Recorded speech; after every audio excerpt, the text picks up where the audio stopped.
15 বছরের বিবাহবার্ষিকী গত মাসেই পেরিয়ে এসেছে পর্ণা। এখন আর আলাদা করে বিয়ের দিন কিছু হয় না।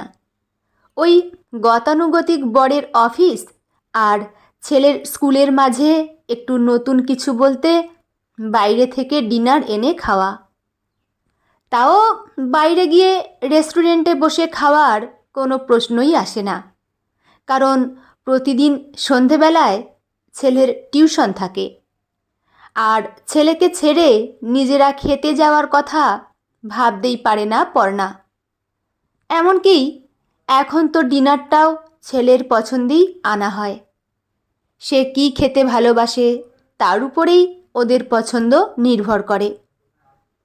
তাই আজকাল অফিস ফেরত কি নিয়ে আসবে ডিনারে, সেই বিষয়ে পর্ণার বর সুমন ওর বদলে ছেলের সঙ্গেই কথা বলে।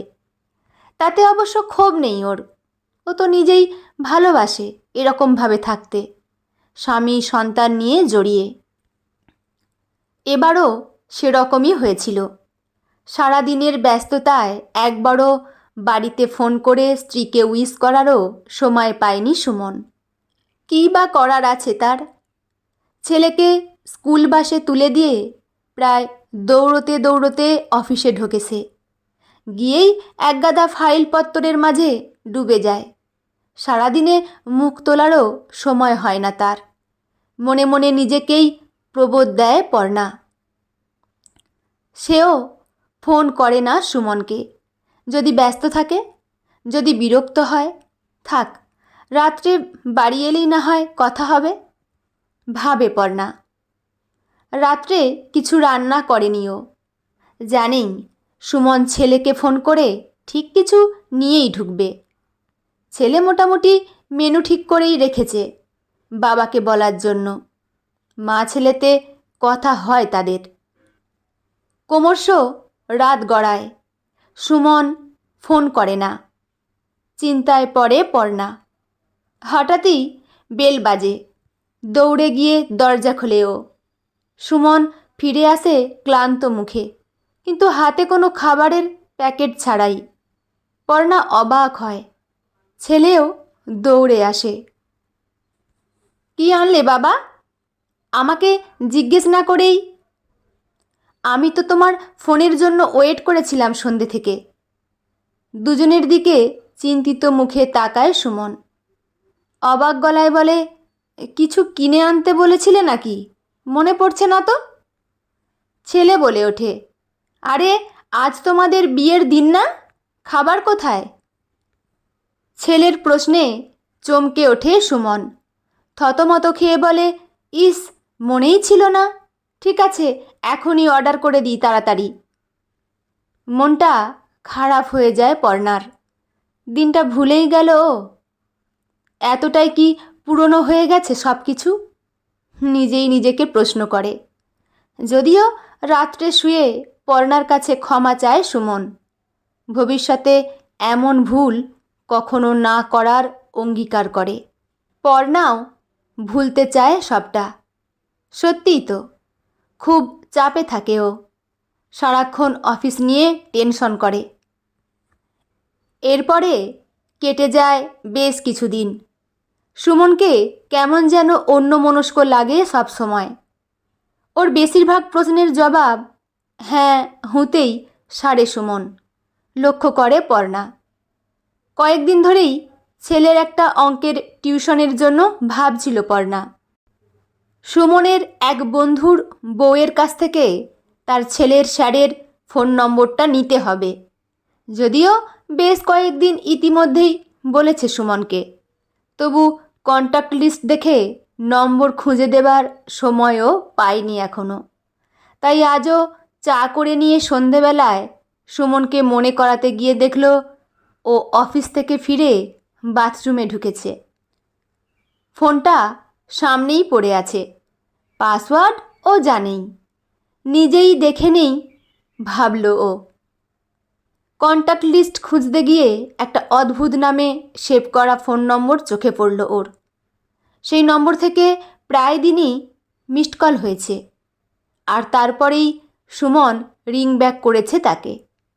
দেখে একটু অবাক হলো ও। কি মনে হতে নম্বরটা নিজের মোবাইলে সেভ করে রাখল পর্ণা। পরের দিন ছেলেকে নিয়ে সুমন বেরিয়ে যাবার পর বাড়িতে থাকা অন্য একটা মোবাইল থেকে ওই নম্বরটায় কল করলো ও। রিংটোন বেজে উঠল। Thank you for calling Soma. শুনেই ভেতরটা কেমন যেন দুর্বল লাগতে লাগলো পর্ণার। সোমা? এর কথাই তো বলেছিল সুমন বিয়ের আগে ওকে দেখতে গিয়ে। কী রকমভাবে সে ঠকিয়েছিল সুমনকে। কোনো কিছুই লুকাতে চায়নি সুমন, আর সেটাই ভালো লেগেছিল ওর। বলেছিল সুমনকে অতীতকে কোনোদিনও বর্তমানে টেনে আনবে না, এইটুকুই মনে রেখো শুধু। প্রমিস করেছিল সুমন, তাই তো সে এগিয়েছিল এই বিয়েতে, শুধু সুমনের উপর বিশ্বাস রেখে। তাহলে এতদিন পরে কি হলো আবার নতুন করে? সারাটা দিন কেমন যেন ঘরের মধ্যে কাটে পর্ণার। রাত্রেবেলা ছেলে ঘুমিয়ে পড়লে সরাসরি বরের দিকে ফোন নম্বরটা এগিয়ে দেয় ও। চমকে উঠে নির্বাক হয়ে তাকিয়ে থাকে সুমন কয়েকটা মুহূর্ত। তারপরেই বইয়ের হাত চেপে ধরে সুমন। খুব ভুল হয়ে গেছে, বিশ্বাস করো, আর একবার সুযোগ দাও। ভয়ার্ত কণ্ঠ সুমনের। জাস্ট কিছুদিন আগেই বাসে দেখা হয়েছিল হঠাৎ, তারপর মাত্র বারতিনেক দেখা হয়েছে। আর তোমাকে বলতে চেয়েছি কিন্তু পারিনি, বিশ্বাস করো। নিজেই বলতে থাকে সুমন। চুপ করে থাকে পর্ণা। বরের বলা কোনো কথাই স্পর্শ করে না তাকে। তিল তিল করে গড়ে তোলা বিশ্বাসের এমন মুহূর্তের মধ্যে ভেঙে যাওয়া মেনে নিতেই কষ্ট হয় তার। পরের দিন সকালে অফিস বেরোয় না সুমন। ছেলেকে স্কুল বাসে তুলে দিয়েই ফিরে আসে। পর্ণার পেছনে এসে দাঁড়ায়। তুমি কি আমাকে ছেড়ে চলে যাবে? আমাকে আর একবার সুযোগ দেবে না? ভুল তো সবারই হয়, এত বড় শাস্তি দিও না প্লিজ। করুণ গলায় বলে সুমন। ফিরে তাকায় পর্ণা। শক্ত গলায় বলে, কোথাও যাব না আমি, এখানেই থাকব। কাউকে আমার দিকে করুণার দৃষ্টিতে তাকাতে দেব না কোনো দিনও। কেউ জানবে না আমার স্বামী অন্য কোনো মহিলার সঙ্গে সম্পর্কে জড়িয়েছিল। শুধু তুমি আর আমি জানব যে আসলে আমরা আর স্বামী স্ত্রী নই। তুমি আর আমি আর এক ঘরে এক বিছানায় কাটাবো না কোনো দিনও। আমার জীবনের 15 বছরের গড়ে তোলা বিশ্বাস এক লহমায় ভেঙে দিয়ে তুমি যে আমার ক্ষতি করেছ, তার বদলে শুধু বাইরের জগতের কাছে স্বামীর মুখোশ পরে জীবনের বাকি দিনগুলো গভীর যন্ত্রণায় কাটাতে হবে তোমাকে। ঠিক যেমন আমি কোনোদিনও কাউকে বলতে পারবো না আমি কতটা কষ্ট পাচ্ছি, ঠিক তেমনই তুমিও সারা জীবন শুধু অভিনয় করে যাবে সুখী স্বামীর ভূমিকায়। এই তোমার শাস্তি।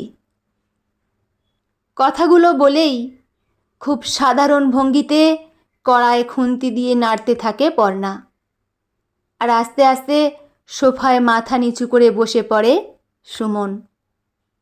বন্ধুরা, গল্পটি এখানেই সমাপ্ত। গল্পটি আপনাদের কেমন লাগলো অবশ্যই কমেন্ট করে জানাবেন। লেখা সংগৃহীত, পাঠে আমি রিমি। দেখা হচ্ছে পরের কোনো গল্প নিয়ে। ভালো থাকবেন সবাই। ধন্যবাদ।